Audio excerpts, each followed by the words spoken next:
Coming on October 5th through the 6th, The Neuroscience of Well-Being, Mindfulness and Love with Daniel Siegel and Jack Kornfield.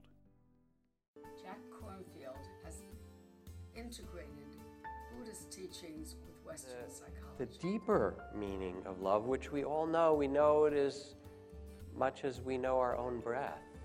It's a guardianship, a communion, a resonance, a oneness like gravity that can't be defined, but it can be known in consciousness itself through the sense of connection. And Dan Siegel has integrated interpersonal neurobiology with mindfulness teachings. Soothes it, calms it down, makes it less likely for the downstream postsynaptic neurons to fire. So a lot of the input from the cortex to these subcortical regions is inhibitory. That's why we can live in such a crowded place. You would never see a bunch of wolves living like this. Together, they are going to be talking about some very interesting subjects, how to develop neurobiological and social connectedness, how to add love and well-being to one's person. As they spontaneously talk, come up with new ideas that they share with each other and that they share with us.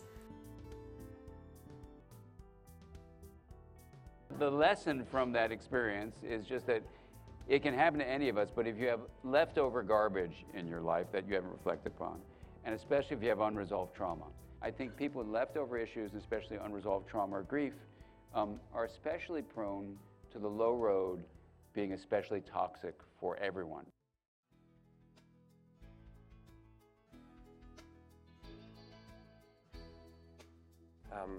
And then there's love that's more like communion, in which it's not that I will give you this because you give me that, or I need you to be a certain way.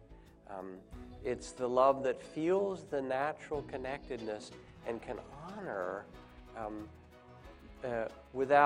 neither with dependency or possessiveness or need for exchange, that simply can honor that here we are in it together.